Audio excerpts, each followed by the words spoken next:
Está no ar, Doutor São Paulo. Alô, iguais! Eis-me aqui, depois do jogo, anunciado pelo grande César Filho, este grande devoto de São Paulo, a voz bonita de César Filho, grande jornalista e apresentador e também ator de novelas, grande César Filho, São Paulino. Eu estou aqui, anunciado por ele, depois do jogo. São Paulo 0, Flamengo 0. Iguais do coração. Nada mudou. Todos esperavam uma reação do São Paulo. Eu também esperava. Embora eu tenha dito aqui, na semana passada, que o São Paulo não tem elenco, que o elenco do São Paulo é diminuto e de qualidade duvidosa, mas não diria nem duvidosa, de má qualidade, né? Além disso, o planejamento da diretoria do São Paulo, né, Leco, foi um planejamento para clube pequeno, um planejamento para clube pequeno em 2016. Claro, a gente já sabia, né? O clube tinha problemas de saúde financeira, né? Houve tanta e tanta coisa, né? Depois da saída do Juvenal, do saudoso presidente Juvenal Juvencio, que Deus o tenha, né? Houve problemas, houve cisão política, houve essa derrocada financeira, houve o presidente que foi afastado, o presidente que saiu, pelas razões que a gente conhece, diretor que ficou lá, que estava envolvido naquelas tramas todas e que continuou lá, contratações de executivos de forma errada também, né? E contratação, essencialmente, de jogadores que não têm condições de vestir a camisa do São Paulo. Era preciso que o São Paulo tivesse feito um planejamento melhor, né? Era preciso que o São Paulo tivesse trazido jogadores de maior importância, jogadores de maior estofo técnico, para poder aguentar os 3 campeonatos que o São Paulo ia fazer. O São Paulo jogava a Copa Libertadores e, em seguida, tinha o Campeonato Brasileiro, o longo Campeonato Brasileiro, que se estende até o fim do ano, e no meio disso tudo tinha também a Copa do Brasil, né? A infernal Copa do Brasil, o torneio que dá azar ao São Paulo. Mas o São Paulo tinha tudo isso, e a diretoria então tinha que planejar, tinha que fazer um trabalho melhor, estruturar melhor o elenco. Esse negócio de contratar jogador que já passou da idade, jogador que não tem mais condições de jogar, jogador que está nos Estados Unidos, jogador que está na segunda, terceira divisão, o jogador que está com um contrato terminado e que não tem para onde ir, né? Jogador machucado, isso tudo precisa acabar. O São Paulo precisa mostrar a sua grandeza. O São Paulo é o clube de estrelas. O São Paulo precisa ter craque. Não tem conversa não, o Flamengo arrumou o time lá, saneou as finanças, não deve para ninguém, e arrumou o time, como não, né? E aconteceu com tantos e tantos outros assim, né? Mas o São Paulo não. Então, em que pese esse planejamento pífio, em que pese o elenco do São Paulo, no qual nenhum devoto acredita mais, em que pese a contratação errada de técnico. O São Paulo contratou um técnico, mas o técnico saía quando queria. Isso não se faz. Você tem que contratar um técnico para vir jogar a temporada toda, para vir dirigir o clube a temporada toda. Tem que ter multa. Tem que ter multa. Que negócio é esse? O técnico não pode se desfazer do clube assim, vou embora amanhã. Porque me chamaram lá, eu considero a seleção de Honduras, a seleção das Guianas, ou seja lá que seleção for, ou que clube for, mais importante do que o São Paulo. O sujeito tem um contrato lá com o São Paulo até o final da temporada, que cumpre o contrato. Então que se coloque lá uma cláusula, não pode deixar sair. Agora, se o clube achar que não dá mais, é outro problema. Agora, o técnico, como aconteceu com o São Paulo 2 vezes, né? Um vai para a seleção mexicana, outro vai para a seleção argentina e saem quando querem.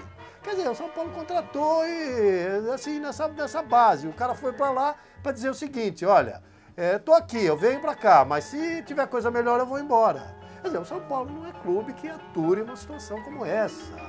Então, tudo isso junto, e esse elenco também, que eu já vou repetir aqui, esse elenco que não anima ninguém, não davam aos devotos de São Paulo esse planejamento e esse elenco. E o técnico que foi contratado agora de última hora, Ricardo Gomes, não era a hora de Ricardo Gomes, com todo o respeito pelo Ricardo. Ricardo é um belo moço, um sujeito muito educado, jogou lá na França, jogou no São Paulo, né? Educação, nota 10, todo o respeito pelo Ricardo. Mas não dá, o São Paulo precisava agora nesse momento, depois da saída do Balsa, de um técnico disciplinador, de um técnico mão pesada, de um técnico que desse uma chicotada nesse time para fazer esse time jogar, para fazer esse time correr, para fazer esse time embalar. Né? Mesmo não sendo de excelente qualidade, mas embalar, para esse time sentir a responsabilidade, o peso da camisa do São Paulo. Então esse técnico tinha que ser um nome de muita experiência e de mão pesada, mas o São Paulo errou ao trazer o Ricardo Gomes numa hora que não era apropriada. Então o Ricardo está sofrendo, não é culpa dele, é culpa de quem levou o Ricardo para lá. Tudo isso junto não autorizava o devoto de São Paulo, agora para completar o raciocínio longo, não servia de base, de estrutura, para alavancar no torcedor de São Paulo uma esperança de ganhar esse jogo do Flamengo. O São Paulo vinha mal, não está ganhando de ninguém. Ia jogar com o Flamengo. O Flamengo é o segundo colocado ali na cola do Palmeiras e é um candidato seríssimo ao título.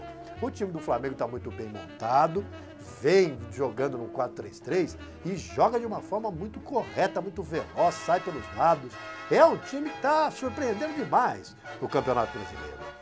Então, a torcida do São Paulo, os devotos de São Paulo, foram com o pé atrás, mas mesmo assim tivemos lá 30 mil pessoas no Templo Sagrado do Morumbi. Não que eu também estivesse botando fé, conforme eu disse aqui no começo deste depois do jogo. Não que eu estivesse apostando no São Paulo. Apostei lá no bolão da Padaria Viana, que era ver São Paulo, mas eu sou o doutor São Paulo. Não recomendaria a ninguém que fizesse isso, porque era um jogo muito difícil. Agora, não mudou nada. Não que a gente esperasse muito, mas não mudou nada, porque a gente esperava que pelo menos o São Paulo, empurrado pela sua torcida e inflamado, com as cores mais lindas do mundo, as 3 mais lindas cores do mundo, e com uma injeção, quem sabe, que viesse lá da coxia, do vestiário, dos diretores, do presidente, do técnico, o São Paulo se enchesse de brios. Isso já aconteceu muitas vezes com o próprio São Paulo e acontece com os grandes. Não é difícil acontecer. O grande se toma da sua verdadeira responsabilidade em jogos que têm esta conotação, em grandes clássicos. E de repente, num grande clássico, há surpresa, porque o time que vinha mal, mas é grande, ele surpreende o outro grande, faz uma partida extraordinária e vence. Então havia, sim, um fiozinho de esperança de que o São Paulo fizesse, afinal, uma partida aceitável, uma partida do tamanho da sua grandeza e surpreendesse o Flamengo. Havia uma ponta de esperança, mas não. Se o São Paulo jogou melhor do que jogou aquele jogo da Copa do Brasil e o jogo contra o Vitória, jogou melhor. Teve mais vontade, teve um pouquinho mais de raça, mas não serviu, não foi o bastante. Pela pobreza técnica, pela pobreza ofensiva, o São Paulo não conseguiu ganhar do Flamengo. O Flamengo é assim extraordinário? Não. O Flamengo está lá no nível do Palmeiras, do Santos. Eu acho até que Santos e Atlético Mineiro rivalizam lá com o Palmeiras para ganharem esse título aqui. Prestem bem atenção. Tanto o Santos quanto o Atlético Mineiro são candidatos também. Então estão ali no mesmo nível, mas não há ninguém que tenha um futebol barcelonesco. Aquele imbatível, o Flamengo é imbatível. Não era imbatível. Tanto não era imbatível que esse São Paulo de Denis, Bruno, Lugano, Rodrigo Caio e Mena, Wesley, Hudson, Thiago Mendes, com Kelvin pelo lado direito, Cueva pelo meio, mais pelo lado esquerdo e Chaves na frente, acabou equilibrando as ações com o Flamengo. Esse São Paulo equilibrou sim. Foi um primeiro tempo muito pegado. O Flamengo foi um pouco melhor no primeiro tempo. O São Paulo começou melhor, o Flamengo equilibrou as ações. O São Paulo teve uma chance no primeiro tempo com o Chaves, que escapou pelo lado esquerdo, mas não chutou, ninguém sabe por quê. O Chaves, ao invés de partir em diagonal com aquela bola e tentar fazer o gol, o Chaves parou para tentar esperar quem viesse de trás. O São Paulo sai com muita lentidão, com esses jogadores, essa porção de meias, essa porção de volantes, né, que ele tem lá no meio campo. Ninguém sai, custam a chegar. Então não chegou ninguém, até o Cueva chegar para receber aquela bola do Chaves do primeiro tempo, Inês era morta, e o São Paulo perdeu a grande chance que teve. E o Flamengo também teve uma grande chance, né? Teve aquela chance com aquele tal Jorge no primeiro tempo, lateral esquerdo. Foi a única arrancada desse rapaz, que aliás é um belo jogador, hein? Esse lateral esquerdo do Flamengo. Foi uma arrancada dele pelo lado esquerdo, no momento em que o Kelvin deixou que ele se adiantasse, porque o Kelvin faz essa função, e fez bem também no jogo contra o Flamengo nesse sábado atípico, né? Porque domingo havia as eleições, né? Tomara que o seu candidato tenha ganho, você votou bem? Tomara que tenha votado bem, com disciplina, com segurança, com consciência. Mas então, numa das raríssimas vezes em que o Kelvin deixou esse Jorge subir, ele subiu, recebeu uma bola nas costas do Bruno, né? O centroavante recebeu uma bola nas costas do Bruno, o Jorge vinha entrando pelo bico da área, ele atrasou para o Jorge bateu. O Denis já estava totalmente vendido no lance, a bola passou raspando, lambendo a trave e foi para fora. Foi o lance do Flamengo. Então tivemos um lance do Flamengo e um lance do São Paulo no primeiro tempo, foi só. O resto foi jogo pegado. O São Paulo se postou lá atrás com Wesley, Hudson e Thiago Mendes. O Cueva, dessa vez, não teve quem o atrapalhasse, porque o RG, dessa vez, tirou o Carlinhos do time, né? Tirou o Carlinhos, porque o Carlinhos, no último jogo, tinha entrado para fazer a mesma posição, para fazer a mesma função que o Cueva. Então ficaram os dois batendo cabeça. Dessa vez o Cueva estava sozinho para armar, caindo pelo lado esquerdo. E o São Paulo ficou, então, não penso pelo lado esquerdo. Quem descia por ali era a Mena. O Thiago Mendes foi muito pouco, ficou plantado juntamente com o Hudson no meio e o Wesley mais pelo lado direito. O Kelvin também recuado, para não deixar o Flamengo atacar pelo flanco esquerdo do seu ataque, onde cai o Diego, onde vem esse Jorge. E o São Paulo, afinal, bloqueou o Flamengo ali, né? E ficou com o Chaves ali na frente, especulando uma outra jogada. O Chaves teve uma grande chance. Arrancou, vou repetir, levou a bola até pertinho da grande área, entrou na grande área, inclusive, estava ali lá no meio da grande área pelo lado esquerdo, poderia ter entrado em diagonal e chutado, mas não, ele entrou, virou de costas e esperou a chegada de um meia. Foi o grande lance do São Paulo, mas o meia não chegou e quando ele passou, o Cueva vinha chegando e o zagueiro do Flamengo afastou. E foi um jogo igual no primeiro tempo. E no segundo tempo, eu ouso dizer que o São Paulo foi melhor. O São Paulo foi melhor que o Flamengo. O São Paulo marcou bem o Flamengo, o São Paulo continuou marcando o Flamengo, jogando a sua postura recuada, ficou 10, 12 minutos marcando pressão o Flamengo sentiu, né? O Flamengo sentiu o jogo e só aos 15, 20 minutos do segundo tempo, o Flamengo foi novamente se encorpar e equilibrar a partida com o São Paulo. No segundo tempo, mais uma chance para cada lado. Uma do Flamengo com o Damião, que cabeceou e o Denis segurou, largou, e a bola ficou entra na risca, na risca do gol e ele acabou segurando, né, afinal. E uma imperdível aos 37 minutos do segundo tempo com o Chaves, que recebeu um presente da defesa do Flamengo, entrou absolutamente livre. Absolutamente livre. Chaves, a bola, o goleiro, o tal Muralha e o gol. Era só fazer o gol. O Chaves entrou, escolheu o canto, parou para pensar, poderia ter caminhado mais, poderia ter driblado o goleiro, poderia ter chutado com mais força, mas não. O Chaves atrasou a bola para o Muralha aos 37 minutos do segundo tempo, perdendo a chance de ouro que o São Paulo teve de fazer 1-0 no time do Flamengo, que é, sim, um candidato ao título. Muitos disseram por aí, os otimistas, aqueles que veem a garrafa ainda com um pouquinho de água. Ah, mas tem um pouquinho de água ainda, eu não dou de sede, eu não morro agora. Tem gente assim. Esses disseram, mas também arrancamos um ponto de um candidato sério ao título. Agora, aqueles que dizem, só tem um pouquinho de água e eu vou morrer de sede daqui a pouco, porque a água vai acabar, para esses, nada mudou. Eu não vou dizer que eu não estou nem num extremo nem no outro. Eu não quero ser nem muito otimista e nem muito pessimista, mas eu sou realista. Que não adiantou? Não adiantou. O São Paulo empatou 0-0, não ganhou em casa do Flamengo, teria que ter ganho porque grande por grande, o São Paulo é tão grande quanto o Flamengo, ou até maior. O Flamengo pode ter a maior torcida do Brasil, mas o São Paulo é o maior campeão do mundo do Brasil. Então, grandeza por grandeza, eu sou mais São Paulo. O São Paulo é o primeiro hexacampeão brasileiro. Único, porque o Flamengo não é não. Aquele título lá não vale não. Então, o São Paulo tinha obrigação sim de grandeza por grandeza, camisa contra camisa. O São Paulo tinha obrigação de ganhar do Flamengo, fazer uma grande exibição e sair um pouco dessa região nebulosa onde se encontra. O Ricardo Gomes fez 2 substituições no jogo, colocou primeiro o Michel Bastos no lugar do Thiago Mendes. Michel, todos sabem, joga um pouco mais à frente. O Thiago ficou plantado o jogo inteiro lá ao lado do Hudson e do Wesley, para tentar segurar o ataque do Flamengo, o meio-campo do Flamengo que vinha com muita força pelos lados. Então, o Michel entrou no lugar do Thiago Mendes para jogar um pouco mais adiantado pelo lado esquerdo, mas não serviu, viu? Michel foi mal no jogo, entrou mal.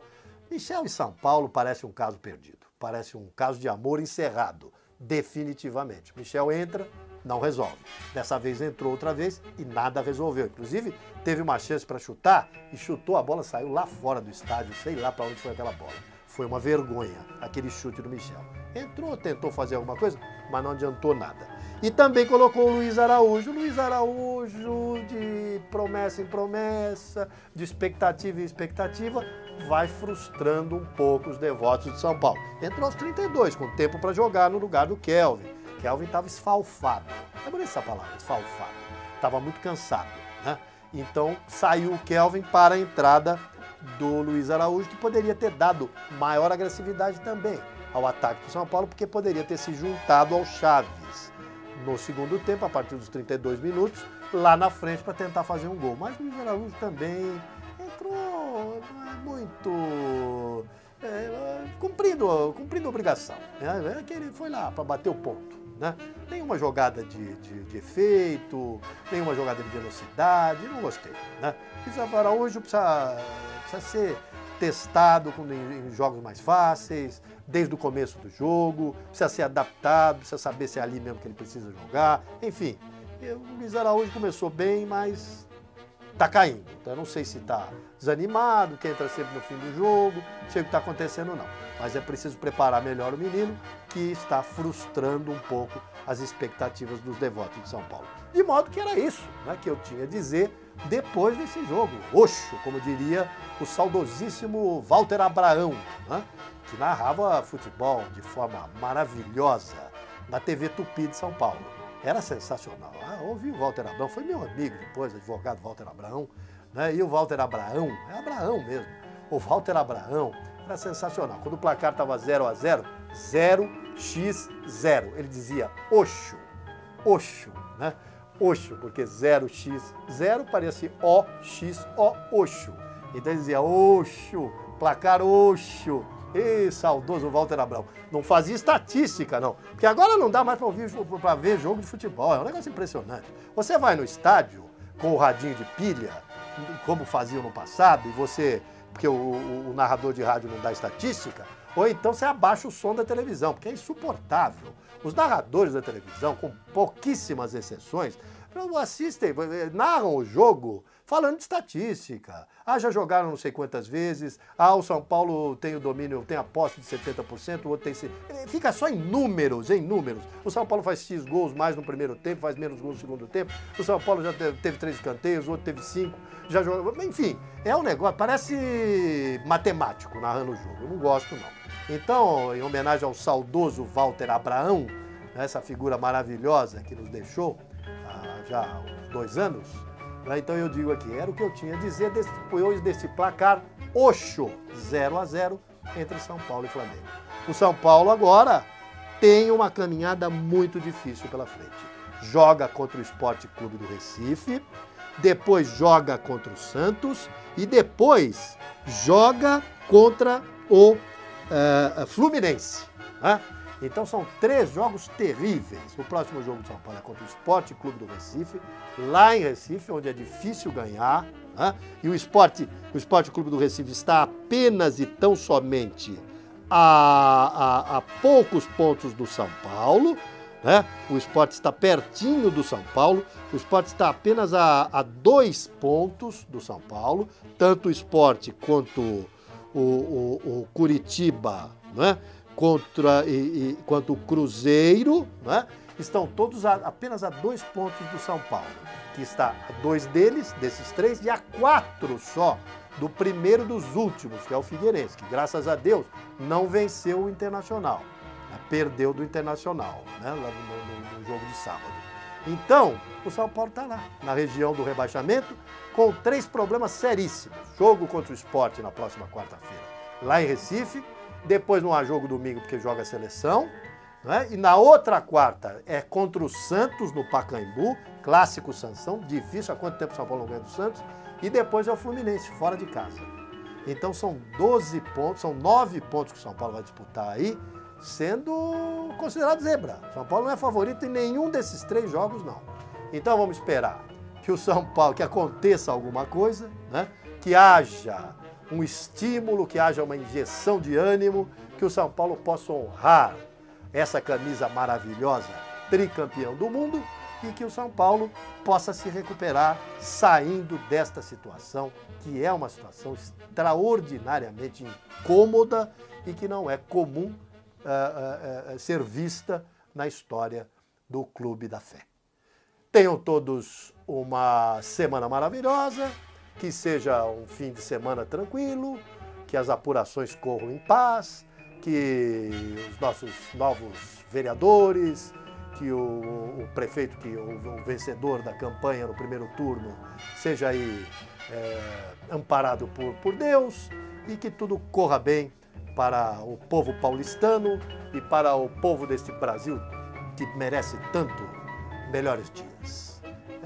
Era isso que eu tinha a dizer. Depois do jogo, São Paulo 0, Flamengo 0. Placar Oxo, né? Walter Abraão, aí do céu. Paz, meus iguais. Eu te proponho, ó meu São Paulo, amar-te sempre assim.